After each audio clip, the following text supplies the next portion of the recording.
Muito bem, vou colocar aqui o nosso céu e inferno. Só um minutinho. Acabei esquecendo de deixá-lo já no gatilho aqui. Hoje nós vamos falar de uma mensagem bastante interessante, né, de um criminoso arrependido. Não sei se a gente vai. É o fechamento desse estudo dos espíritos arrependidos, né? Muito interessante.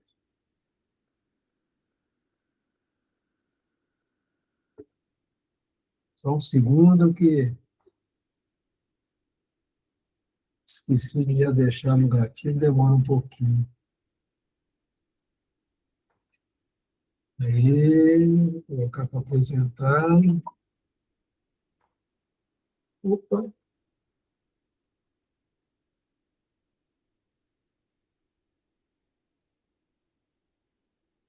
demora um pouquinho para aparecer, não?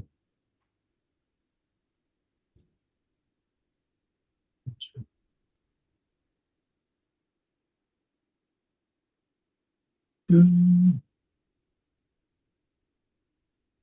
Encontrei.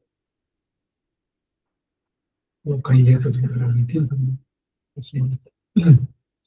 Bom, só lembrando, né, vou voltar um pouquinho aqui, nós estamos falando de um espírito, né, um criminoso que foi condenado à guilhotina, né, ele foi executado, né, e,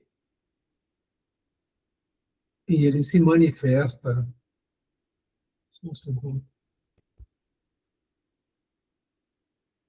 É bem longa a que nós lemos, estudamos, ficou praticamente uma parte estudando, né, sobre o Jacques Latot. Ele foi condenado à morte em 1864, né, e em setembro de 1864, em uma reunião espírita, né, que ocorreu no dia 13, ele se apresenta, vamos dizer, voluntariamente, sem ser evocado, né, e vem com a frase dizendo que se arrepende de tudo. E ele estava sofrendo, né, a gente foi lendo ao longo do estudo passado, a visão de todas as pessoas que ele assassinou, que ele prejudicou, que ele se via envolvido em sangue, sofrendo, né, direto ao assédio das suas vítimas, né, algumas de suas vítimas, né, e lembrando, vendo toda aquela situação e tudo, mas ele se arrependeu verdadeiramente dos crimes que ele cometeu. Ele não era um espírito, vamos dizer, endurecido no mal. Ele simplesmente era um espírito ainda selvagem, ainda no seu início, né, de atendimento. Ele não acreditava em Deus, né? Ele acreditava que depois da morte não existiria nada, e ele coloca até que a guilhotina não foi nada. O problema dele era o sofrimento dessas visões, né, dos crimes que ele cometeu, que o assediavam o tempo todo, né? E é muito interessante que a médium, né, que o recebe, normalmente o Kardec usava da psicografia, né? E ele usa o termo falante, médium falante, que significa a psicografia, né? A psicofonia, né? Médium falante é a psicofonia. E ela aí começa a falar nele, pedindo assim que ele foi lá, ele tinha sido evocado em outras reuniões, mas o pessoal mais por curiosidade e não por amor, mas que aquele grupo era um grupo muito amoroso, por isso que ele foi lá pedir ajuda. Ele se manifesta através dessa médium, que ele tinha afinidade política com ela para poder se manifestar, e ele coloca aqui: eu estou aqui porque vocês são almas piedosas, né? Me ajudem, tenham compaixão de mim. E a médium, ela mostra toda a dor, né? Todo o desespero que ele está sentindo. A gente, nas reuniões mediúnicas, algumas vezes vê isso acontecer, né? E ele suplica, né, suplica ajuda, né, compaixão deles. Então, assim, ele vai descrevendo todas as cenas, eu não vou repetir aqui novamente, né? E ele até coloca aqui, a guilhotina, o que é a guilhotina? Perto do que sofro agora, um nada, um instante. Mas esse fogo que me devora é pior, é uma morte contínua, um sofrimento sem trégua ou repouso, sem fim. Né? E é muito interessante que ele diz assim, eu gostaria que esses meus depoimentos fossem as pessoas para ninguém cometer crime, para ninguém sofrer o que eu estou sofrendo, né? E ele tem essa, vamos dizer, esse sentimento de querer compartilhar a sua dor, seu sofrimento, para que outros não caiam na mesma armadilha.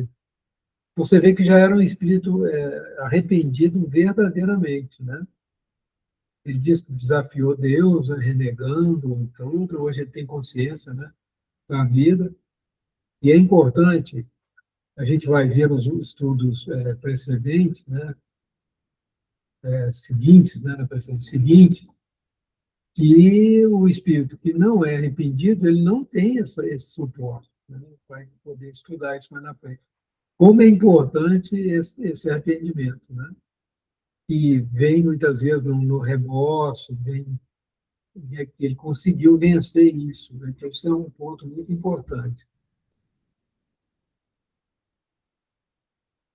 E ele coloca aqui, né?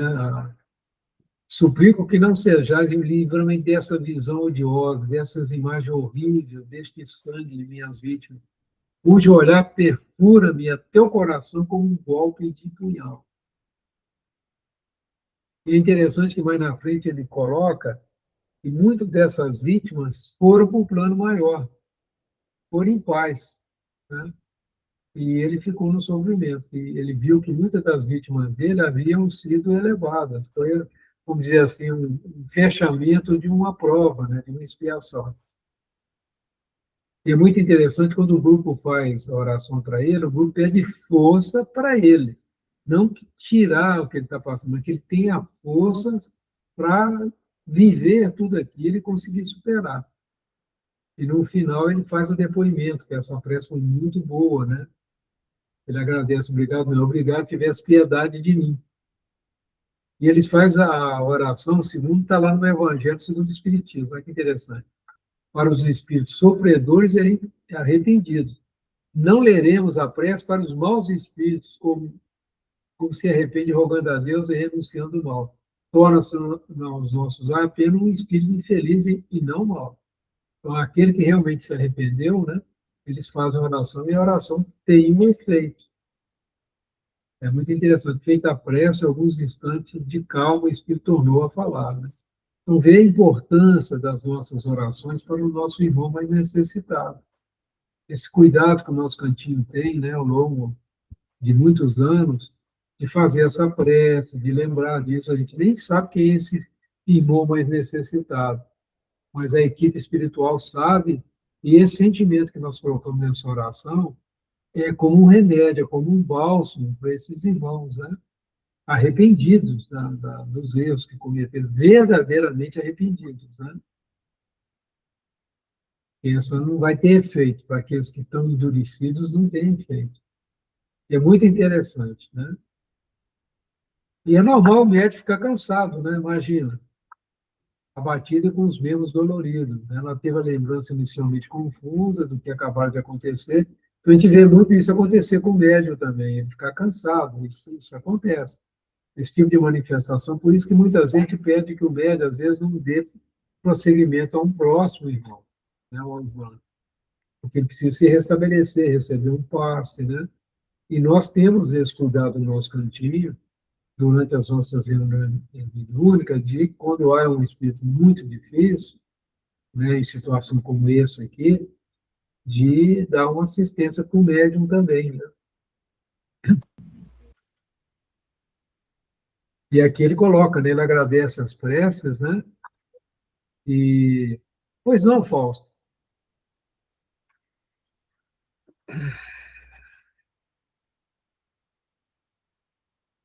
Eu não sei se o Genivaldo lembra, mas quando a gente frequentava Mojimirim, isso era comum. Muitas vezes, acabava a reunião, a gente estava, como diria meu pai, tinha tomado uma pisa de pau, de borracha. O pai saía todo dolorido, as pernas doendo, braço doendo, corpo doendo, cabeça, tudo. Eu acho que o Genivaldo deve lembrar, mas isso era bem comum lá quando a gente frequentava o Mojimirim. Foi quase que o começo do desenvolvimento do meu pai, né? Aí em Paulínia mesmo, em Faustinho. Mojimirim, né? É, Mojimirim, lá na mocidade. Ah, o Genivaldo deve lembrar, sim. Tá caladinho aí. Não lembra, né, Genivaldo? Lembro, eu frequentei lá em 80 até 83. Depois eu fui para o Allan Kardec. É isso aí. Lá no Kardec era foi mais tranquilo, pelo menos para mim, né? Mas vamos lá. Muito interessante essa. E ele vem agradecer, né? Ele falou assim: sensível melhor, já se produziu, orei a Deus, com tal, já conseguiu orar a Deus, né? E ele permitiu que se abrandasse meus sofrimentos momentaneamente. E de vê-los ainda, ver as vítimas, né? Poder ver esse sangue, né? Que ele estava visualizando, deve ser muito complicado, realmente. E ele pede perdão ao médium por apossar-se do corpo, né? E agradece o alívio, né? Já traz a gratidão no coração, isso também é muito importante, né? Pede perdão pelo desconforto e tudo. A gente está lá para isso, né? Para parar, né? Então, o médico que se coloca isso, a gente está lá exatamente com esse objetivo, né? De amparo, se tiver algum desconforto, o que que é esse? Eu lembro uma vez, o seu Miro, né? Eu tive uma dor de cabeça daquela de arrancar o tampo, né? Aí ele virou para mim, falou: Antônio, você vai tomar um remédio para dor de cabeça, ela vai passar, né?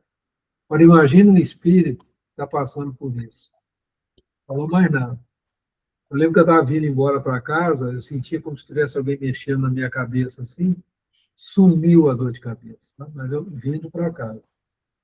Não cheguei nem precisei tomar o remédio, mas foi uma dor de cabeça realmente. Depois eu vim saber qual era o caso, e, mas que não vem o caso comentar aqui, a gente não deve comentar, né?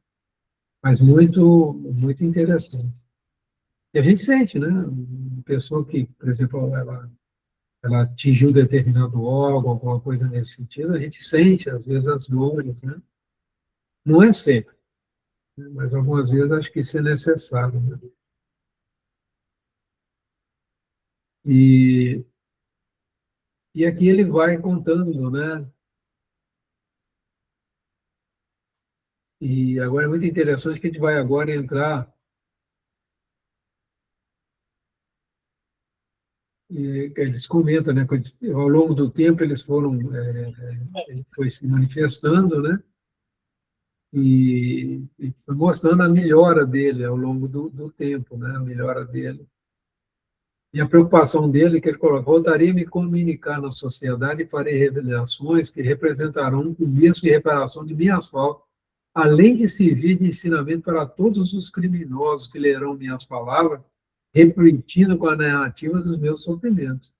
Ou seja, não façam isso, vocês vão ter que passar por tudo isso que eu estou passando, né? Muito interessante.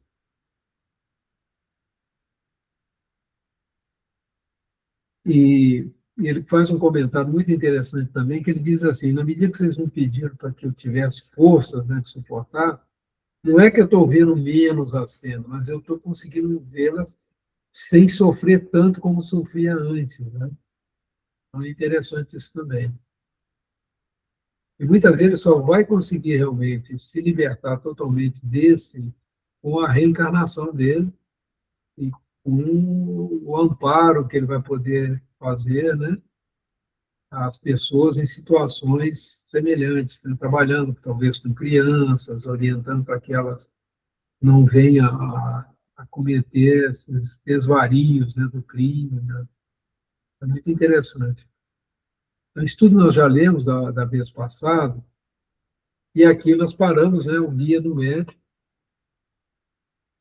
e que é interessante agora, vou pedir a Cláudia para ler, para a gente ir meditando sobre o fechamento desse trabalho, né? Guia do Médium. Alegas não compreender as palavras do Espírito. Falando para o médium, tá, gente? Tenta imaginar a emoção que dele toma conta e sua gratidão pelo Senhor. Ele não acredita que as possa exprimir e testemunhar de melhor forma do que tentando deter todos os criminosos que pode ele ver. Mas não tu. Ele deseja que suas palavras possam chegar até eles, mas o que ele não te disse, porque ainda o ignora, é que lhe será permitido começar missões reparadoras. Ele irá para junto de seus cúmplices, procurando inspirar-lhes o arrependimento e plantando em seus corações a semente do remorso. Por vezes, vemos na Terra pessoas que acreditamos ser honestas, que vão aos pés de um padre acusar-se de um crime. É o remorso que as obriga a fazer a confissão de sua falta.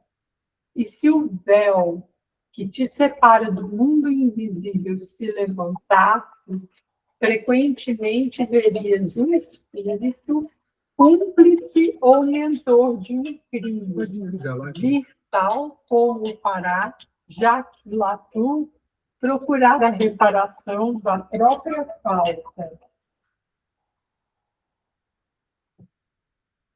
Inspirando remorso ao espírito encarnado, teu guia protetor. É o guia do médium. Do médium, né? Porque ele se manifestou primeiro com aquela senhora e depois passou a se manifestar através de um médium em Bruxelas, né? Que orava por ele também. Tudo. Então, houve um prosseguimento, né, a médium de Bruxelas, né? E agora vai falar dela. Pode ver? Ele falando para a médium agora, que interessante. Pode. A médium de Bruxelas, que havia recebido a primeira manifestação de Latour, dele mais tarde obteve a mensagem a seguir. Nada mais receie de mim. Estou mais tranquilo, conquanto ainda sofra. Deus teve piedade de mim, pois viu o meu arrependimento. Agora sofro por conta desse arrependimento que revelou a enormidade de minhas faltas. Se tivesse sido bem aconselhado na vida, jamais teria praticado todo esse mal. Não me foram, entretanto, reprimidos meus instintos, aos quais então obedeci, sem conhecer freio algum. Se todos os homens pensassem mais em Deus, ou ao menos se nele acreditassem, semelhantes crimes jamais seriam cometidos. A justiça dos homens é falha, no entanto. Por uma falta, às vezes muito leve, um homem pode ser levado à prisão, que é sempre um lugar de perdição e perversão. Dali ele sai completamente corrompido pelos maus conselhos e exemplos que recebeu. Porém, se a sua índole é boa e forte o bastante para resistir ao mau exemplo, ele vê, ao sair da prisão, que se lhe fecham todas as portas, que se lhes retraem todas as mãos, que o repelem todos os corações honestos. O que lhe resta, então? O desprezo, a miséria, o abandono e o desespero, se é que ele abriga em si a resolução salutar de corrigir-se. A miséria, então, o leva a fazer qualquer coisa e passa também ele a desprezar o seu semelhante, a odiá-lo, perdendo assim toda a noção do bem e do mal ao ver-se desprezado. Ele que, no entanto, havia decidido tornar-se um homem honesto. Para obter o necessário, ele rouba, às vezes mata, depois condenam-no à guilhotina. Meu Deus, no momento em que minhas alucinações ameaçam retornar, sinto vossa mão que se estende sobre mim. Sinto vossa bondade que me envolve e protege. Obrigado, meu Deus. Em minha próxima existência, usarei minha inteligência e meus recursos para socorrer os infelizes que sucumbiram e para preservá-los da queda. Obrigado a vós que não vos negais a entrar em comunicação comigo. Não tenhais receio, podeis ver que não sou mau. Quando pensardes em mim, não me imagineis pelo que de mim vistes, mas como um pobre espírito angustiado a agradecer-vos a compaixão. A Deus, evocai-me ainda e orai a Deus por mim. Latu. Muito interessante, né? Ele toca num ponto que ainda é o ponto central, né? A questão na prisão, a pessoa acabar aprendendo a criminalidade, sendo uma escola da criminalidade, né? Isso é coisa que ainda eu acho, nós humanos, né, ainda não conseguimos resolver, né? Mesmo aqui no Brasil a gente sabe disso, né? Com muita clareza, né? Inclusive as facções, né, funcionam lá dentro, continuam agindo. Então, se a gente não mudar a maneira de tratar também a esses irmãos, né, acaba quando eles voltam ao meio também são recebidos naturalmente como ficam sem oportunidades de trabalho e tudo acaba voltando, né, a situações que o Latour está colocando algo para a humanidade parar para pensar, né, como tratar, de como educar, né, educação para o bem, né? É um ponto bastante interessante que o Latour trouxe aqui. E a importância, né, do amparo de uma alma boa, como foi essa senhora, né? Até hoje, quando ele está passando pela dificuldade, ele sente as orações dela, as boas vibrações dela e pede, né? Continua me chamando, que eu gostaria de vir, né? Continua orando por mim. Muito interessante. Aí vem um estudo, né? Kardec tendo cuidado nesse fechamento desse capítulo, né? De fechar com o estudo do Jacques Lator, né?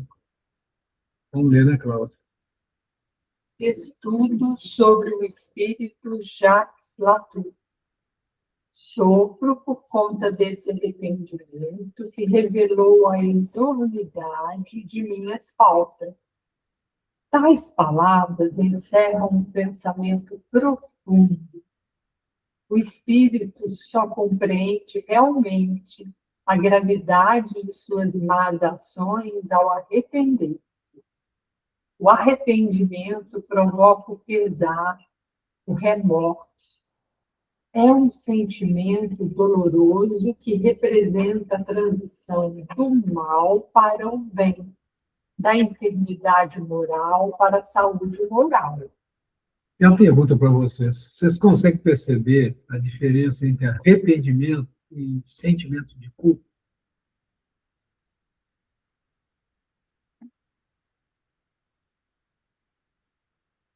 Esse é um ponto importante. Porque Kardec, a culpa é sempre algo que nos traz prejuízo espirituais. A culpa está muito mais ligada. Alfonso, por favor. Te leva para o abismo, né? Eu não entendi a sua pergunta, a diferença entre o quê? Qual a diferença entre sentimento de culpa e o arrependimento verdadeiro? Não é o arrependimento.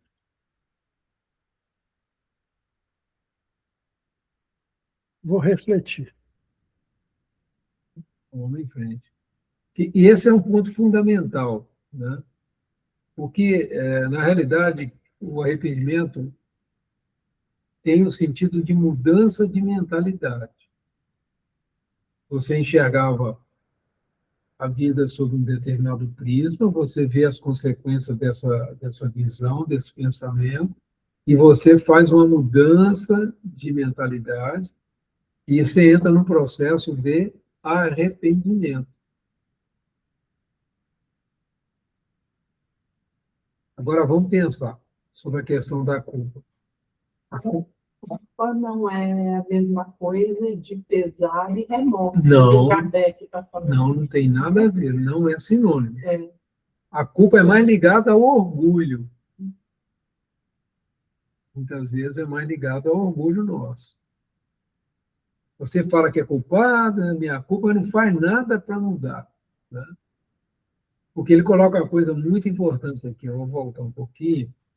Sofro por conta desse arrependimento que revelou a enormidade de minhas faltas. Quando a gente fala assim, eu estava indo nessa direção aqui, essa direção estava causando todas essas desgraças aqui, todas essas vamos dizer assim, essa dor para as outras pessoas, né?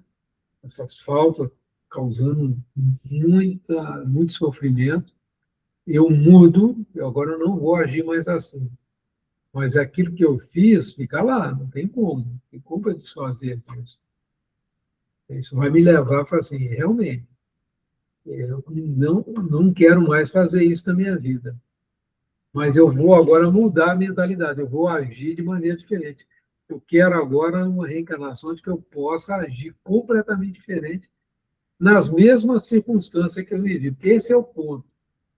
Quando a gente entra num processo, porque assim, arrependimento, expiação e reparação. Olha para você ver o que Kardec ensinou para nós. Estou arrependido, mudei minha mentalidade. Agora eu vou ao processo de expiação. Assim, o que é expiação? Eu vou viver a mesma situação que eu vivi, aquela que me levou a cometer todos esses desvarios, e eu vou ver se eu vou expiar, ou seja, eu não vou mais agir daquela maneira, então eu vou passar pelo sofrimento. Por exemplo, eu vou estar lá no meio de criminosos, mas eu não vou me tornar um criminoso, eu não vou me deixar levar pelo crime. Não pode ser revoltado. Eu não vou me revoltar.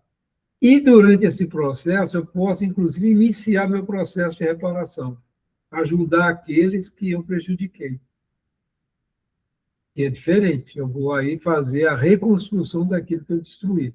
Mas eu preciso ver se eu consigo resistir, se realmente eu mudei de mentalidade. Se eu estou na miséria, eu vou matar para sobreviver.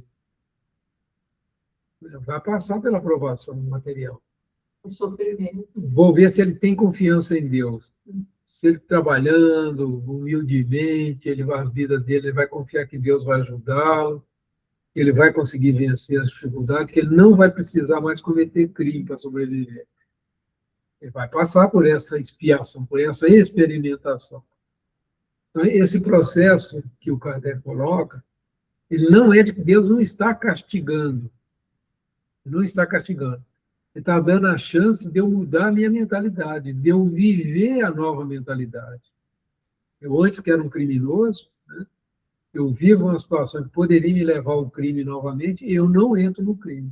Por quê? Porque eu mudei a minha mentalidade, porque eu me arrependi da mentalidade que eu tinha. É algo bem sutil isso que está sendo trabalhado aqui para a gente. É um sentimento doloroso, né, que parou, né, Cláudia? Uhum.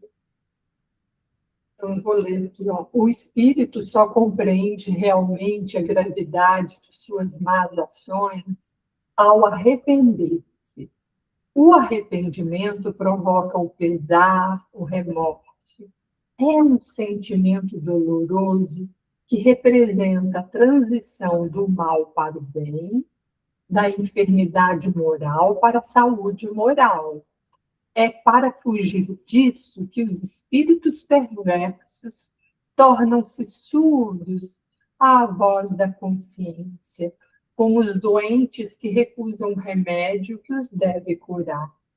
Tentam iludir-se, confundir-se, assim persistindo no mal. Aí tem uma nota de rodapé 228, que diz assim: essa explicação corresponde ao item 23º do resumo da Lei da Justiça Divina, no capítulo 8º, que afirma: sendo as penas temporárias e subordinadas ao arrependimento, que é o fato da livre vontade do homem, são, ao mesmo tempo, os castigos e os remédios que devem ajudar a curar as feridas do mal. O espírito persistente no mal, interpretando sua infelicidade, que é de sua responsabilidade, como castigo divino, revolta-se e fica inconsciente da sua real situação.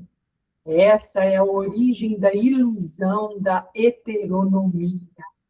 Quando ele se arrepende, torna-se consciente das leis da justiça divina, cuja natureza é a autonomia moral, retomando seu aperfeiçoamento. Notas do editor. Aqui a outra é outra nota. Uhum. Agora ele diz assim, Latour, né? Latour chegou a essa fase em que a dureza acaba por ceder. O remorso penetrou-lhe o coração, vindo em seguida o arrependimento. Ele compreende a extensão do mal que fez, a própria torpeza, e com isso sofre, razão porque afirmou: sofro por conta desse arrependimento. Em sua existência precedente, ele deve ter sido ainda pior do que na última, uma vez que, se tivesse arrependido como o fez agora, a vida subsequente teria sido melhor. As resoluções que tomou agora influirão em sua existência terrestre futura. A que ele acabou de deixar, por mais criminosa que tenha sido, marcou para ele uma etapa de progresso. É mais que provável que antes de iniciá-la, ele fosse, na erraticidade, um desses espíritos rebeldes, obstinados no mal, como vemos frequentemente. Muitas pessoas perguntam qual seria o proveito dessas existências passadas, já que não se pode lembrar o que se foi, nem o que se fez. Essa questão fica completamente resolvida ao constatarmos que, se o mal que cometemos foi apagado da memória, e se dele não nos resta nenhum traço no coração, lembrarmos-nos dele seria inútil, porquanto com ele não temos mais que nos preocupar. Quanto ao mal de que não nos despojamos ainda por completo, nós o conhecemos através de nossas tendências atuais. E é para estas que devemos voltar toda a nossa atenção. É suficiente saber o que somos, sem que seja necessário saber o que fomos. Olha que colocação interessante do Kardec. Na verdade, eu acho que é Santo Agostinho que está colocando isso. Vamos ver no final. É suficiente saber o que somos. Se a gente já superou aquilo, aquilo não é mais um problema, não é mais vamos dizer assim, uma imperfeição a ser trabalhada, acabou. É assim que funciona a justiça de Deus. Não é castigando, é justiça de amor, né?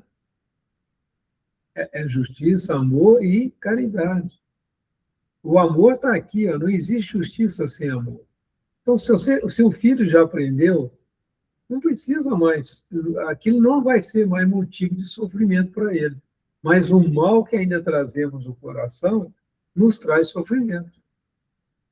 É esse que nós temos que prestar atenção. O que nos causa sofrimento nas nossas vidas atuais? Por isso que a gente precisa do autoconhecimento, né? Por que nós nos adoecemos? Qual é o nosso ponto fraco? Né? E aí, agora, nos conhecer não é suficiente. Tem, depois que nós nos conhecemos, tem um trabalho da correção, da mudança de mentalidade. Né? Esses dias mesmo, eu tive uma crise comigo mesmo. E eu falei assim, puxa vida, né? Cai nessa armadilha, ainda ajo assim. E me perturbou profundamente, mas é um mal que eu ainda trago ainda, uma imperfeição que eu ainda trago. E essa eu preciso trabalhar.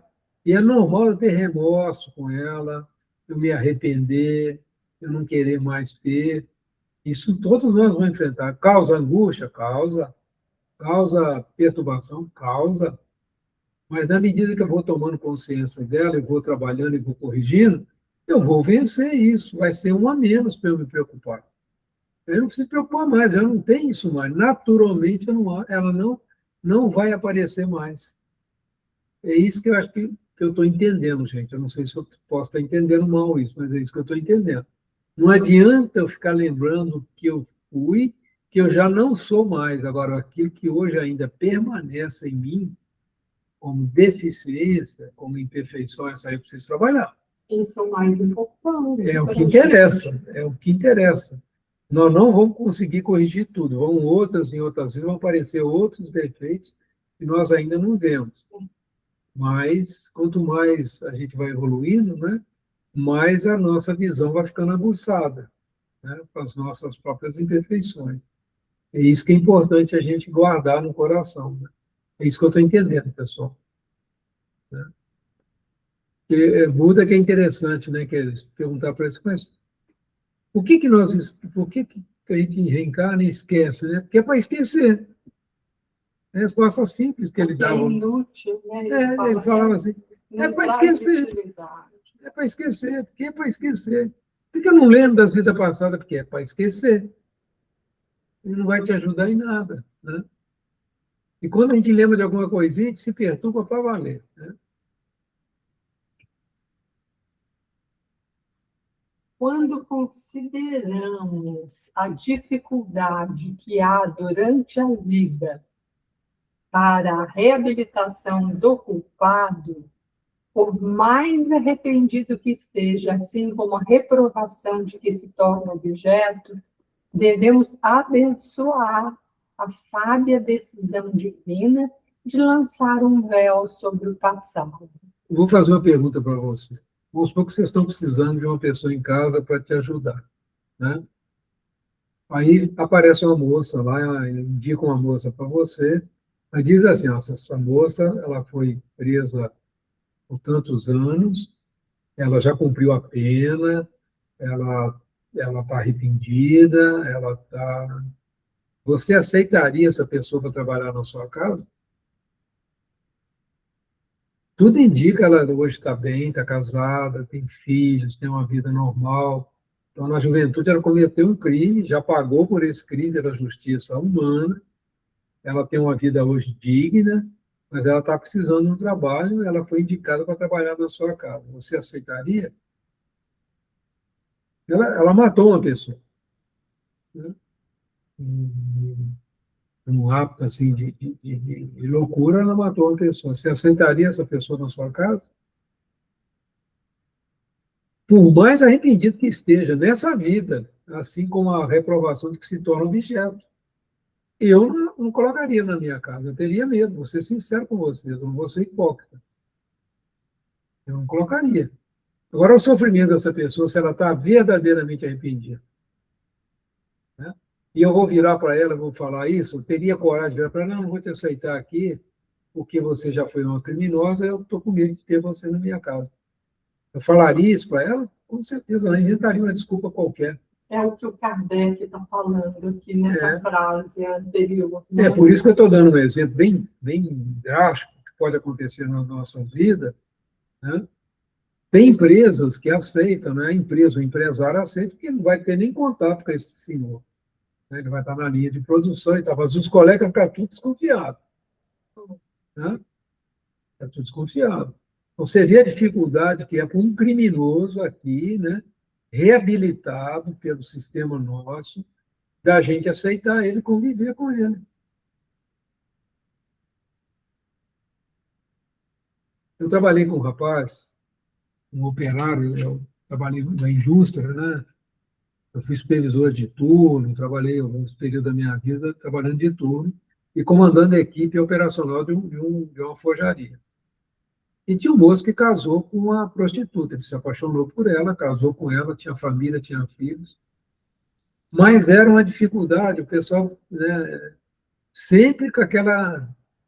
E um dia nós ficamos muito amigos, né, ele chegou para mim e falou, Antônio, vou falar uma coisa para você, vejo que você é um cara tranquilo e tal, que é jeito dele. Eu convivia muito com eles, eu estava com eles, jantava com eles, ceava à noite com eles. Então, a gente tinha convivência, era uma equipe de produção, né? O supervisor se envolvia na produção também. Então, a gente tinha convivência. Um dia ele se abriu para mim e falou, Antônio, né? Pô, até os vizinhos, pô, é uma senhora séria. Minha esposa é uma mãe exemplar. Infelizmente, ela tinha que sustentar a mãe dela, ela se levou à prostituição, mas sempre foi uma moça de direito, ela se deixou prostituir para poder ajudar a família. E eu vi isso. Quando eu passei a conviver com ela, gostar dela, tirei ela de lá. Eu falei, cara, não, nós vamos casar, você vai ter uma vida simples, porque eu sou um operário, eu era operário, ganhava um salário de operário, né? Mas era um homem muito digno.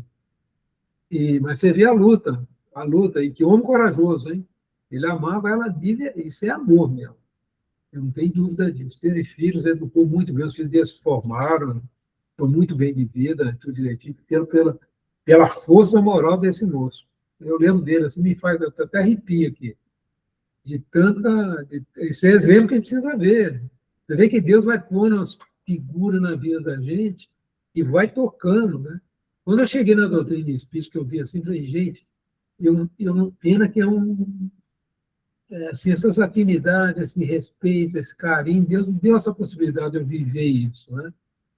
E a gente fala assim, mas será que eu teria coragem? Né? A gente não pode ser hipócrita, né? Eu ainda não tenho, eu não tenho esse coração. Dia quem sabe, né? Mas você vê o sofrimento que é uma pessoa, um erinho, hein? Ela matar uma pessoa, a pessoa enlouquece uma hora, faz uma besteira dessa, né? Mas ela não é na índole dela, né? Foi levada a isso, não sei quais circunstâncias, né, que está criando aqui uma ideia. Mas é importante a gente meditar sobre isso, né? Como que a gente vai mudar a humanidade, como a gente vai fazer do amor um caminho, se a gente tem tanto preconceito. É uma luta grande que nós temos pela frente, né, os nossos corações. E Jesus não tinha esse problema com ele, né? É fantástico, né? A Maria de Magdala, como ele lidou com isso, a força dele. E lá tinha Joana de Cusa, que era uma aristocrata da época, né? E a Maria Magdala, que era uma prostituta de luxo. Jesus abraçava todo mundo, né? E por quê? Ele olhava, ele via o que havia por dentro do coração, né? E isso que é amor, nós viemos aqui para aprender a amar. Eu estava pensando nisso aqui, achei interessante levantar essa questão. Precisamos entender muito bem o que significa ser arrependido, nós vamos ter que arrepender de muita coisa ainda. Todos nós vamos precisar de arrepender de muita coisa, para a gente poder experimentar e corrigir uma série de imperfeições que a gente traz no coração. O Espiritismo, ele não fica achando que é nele que nós vamos ter salvação, mas não é mesmo. Nós vamos ter que me arrepender de muita coisa. Fala isso por mim mesmo, né? De vez em quando eu sou pego de surpresa comigo mesmo. Mas é interessante. Desculpa eu estar fazendo terapia de grupo com vocês aqui. Vamos em frente. Se Latour tivesse sido condenado à prisão por um tempo limitado, ou até mesmo absolvido, seus antecedentes fariam com que fosse rejeitado pela sociedade. Quem haveria de acolhê-lo na intimidade, apesar de seu arrependimento? Os sentimentos que manifesta hoje como espírito dão-nos a esperança de que, em sua próxima existência terrestre, ele será um homem honesto, estimado e respeitado. Porém, supondo-se que se saiba que ele foi Latour, a reprovação continuaria a persegui-lo ainda. O véu lançado sobre o seu passado abre-lhe a porta da reabilitação. Ele poderá sentar-se sem receio ou vergonha entre as pessoas mais honradas. Quantas pessoas não desejariam, a qualquer custo, poder apagar da memória dos homens certos anos de sua existência?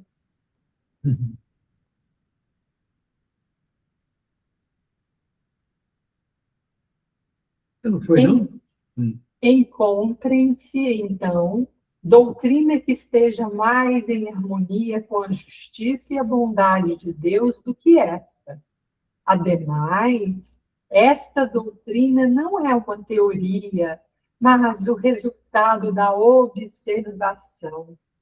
Não foram os espíritas que a imaginaram. Eles viram e observaram as diferentes situações em que se apresentam os espíritos. Procuraram explicá-las e dessa explicação surgiu a doutrina. Se foi aceita, é porque resulta de fatos, e ainda por lhes parecer mais racional que todas as outras formuladas até hoje acerca do futuro da alma. Não se pode negar que essas comunicações encerrem um importante ensinamento moral. O espírito pode ter sido, e provavelmente o foi, ajudado em suas reflexões e, sobretudo, na escolha de suas expressões por espíritos mais avançados. No entanto, em casos semelhantes, estes últimos só auxiliam na forma e não na essência, e jamais colocam o espírito inferior em contradição consigo mesmo. Eles podem, no caso de Latour, ter dado contornos poéticos a seu arrependimento, mas não o teriam feito exprimir o arrependimento contra a sua vontade, pois o espírito conta com o próprio livre-arbítrio. Eles perceberam em Latour a semente dos bons sentimentos, razão por que o ajudaram a expressar-se, assim contribuindo para a expansão de tais sentimentos, ao mesmo tempo que pediram compaixão para ele. Existe algo mais notável, mais elevado e capaz de impressionar mais vivamente do que a cena desse grande criminoso arrependido, externalizando seu desespero e remorso? Desse criminoso que, torturado e perseguido pelo olhar incessante de suas vítimas, eleva seu pensamento a Deus para implorar-lhe a misericórdia? Não é um salutar exemplo para os culpados? Compreende-se a natureza de suas angústias. Elas são críveis e terríveis, ainda que simples e desprovidas de encenações fantasmagóricas. Poderíamos, talvez, estranhar uma mudança tão grande em um homem como Latour. Mas por que ele não se arrependeria? Por que não haveria nele um ponto sensível, transformador? O culpado deve, então, estar para sempre voltado ao mal? Não chega um momento em que se produz a luz em sua alma? Esse momento havia chegado para Latour. Está aí precisamente o lado moral de suas comunicações, o entendimento que ele tem de sua situação, seus lamentos, seus planos de reparação, que são eminentemente instrutivos.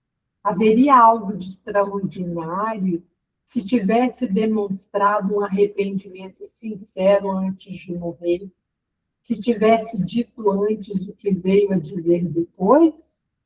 Não temos disso numerosos exemplos? Um ato de contrição antes da morte teria passado por fraqueza aos olhos da maior parte dos seus semelhantes. Sua voz do além-túmulo é a revelação do futuro que os espera. Ele enuncia uma verdade absoluta quando diz que seu exemplo é mais apropriado para conduzir os culpados ao caminho do bem do que a perspectiva das chamas do inferno e até mesmo da guilhotina. Por que, então, não divulgar seu exemplo nas prisões? É interessante isso. É comentar um ponto interessante. Fizeram uma pesquisa se a pena de morte reduz a criminalidade no país. E a resposta é não. Muda nada. Porque o bandido corre risco de vida também o tempo todo. Né? Traficante, os assaltantes, sabem.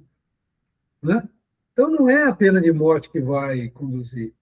E essa perspectiva da chama do inferno também, o pessoal acha graça disso.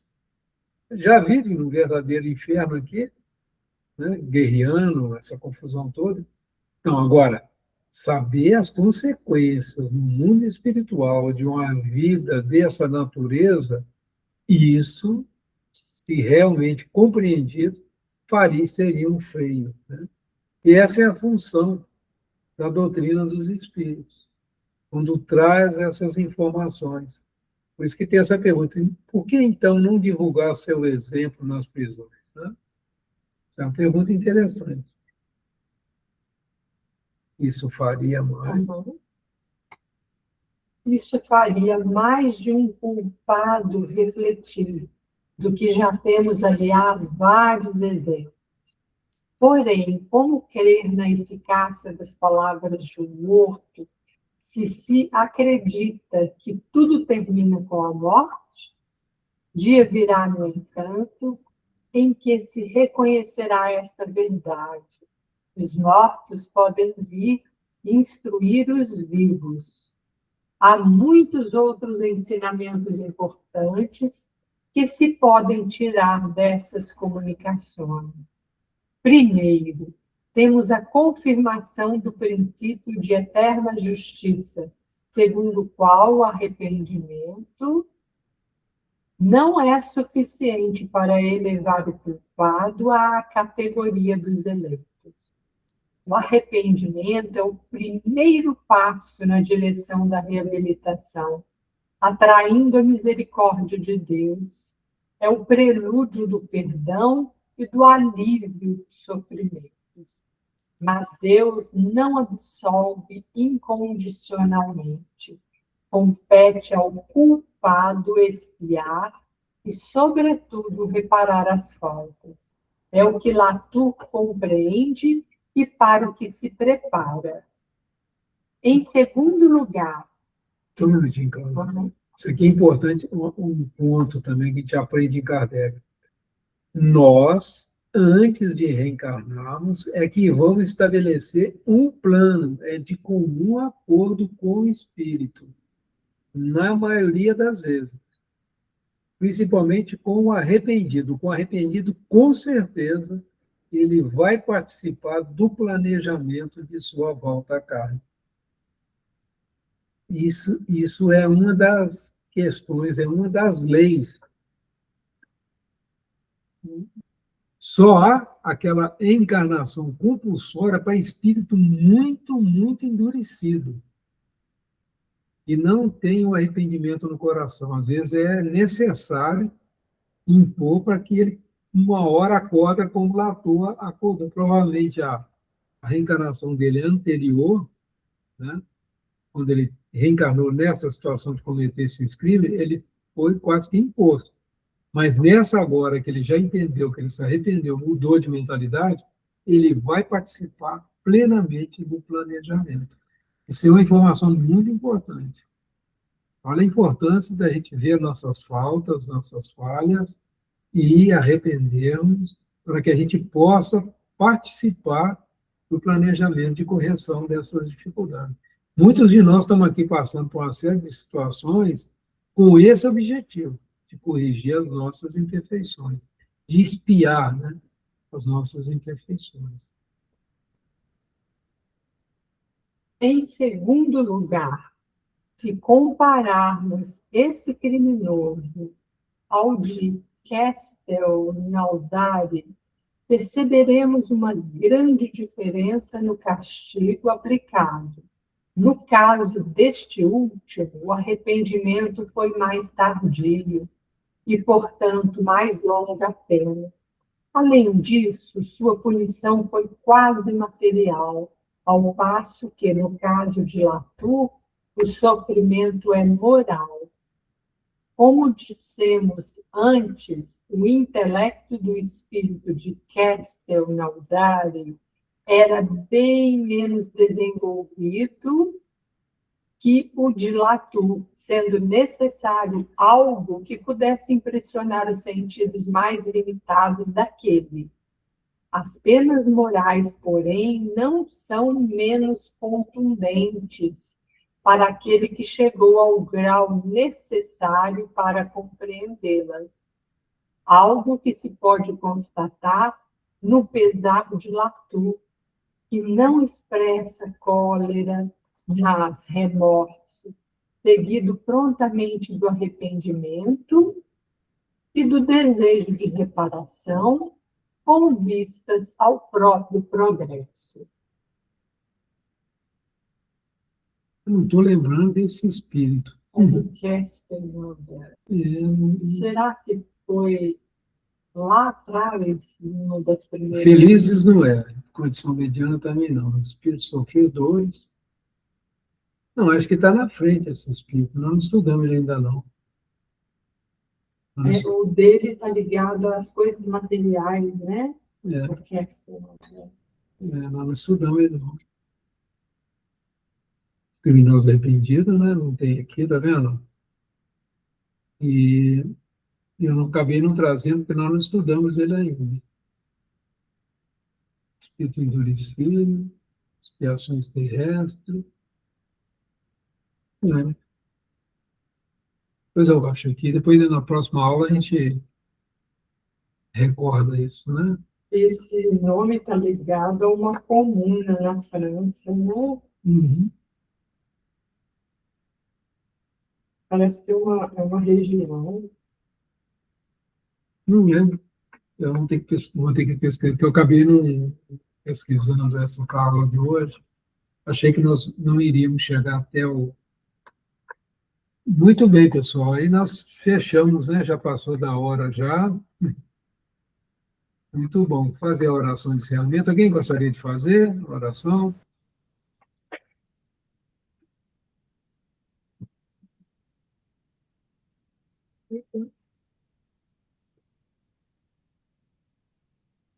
Ninguém quer fazer? Ficou todo mundo chocado aí com o Latour. Eu posso fazer. Você faz, Genival? Posso.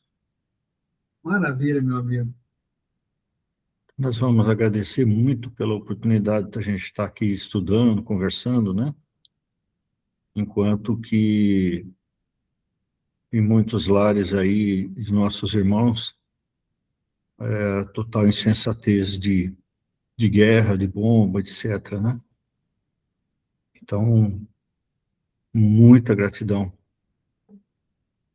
E todos esses espíritos que estão conosco, também começando a tomar consciência dos seus erros, a serem tocados pelo remorso, né, pelo arrependimento, nós fazemos a prece, porque a prece é o combustível das almas.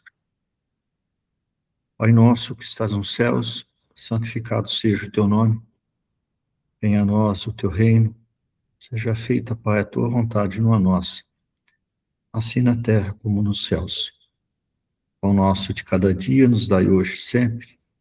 Perdoa as nossas dívidas, assim como nós perdoamos nossos devedores. E não nos deixei, Pai, cairmos em tentações, mas livrai-nos do mal, que assim seja. Muito obrigado, Genivaldo. Vou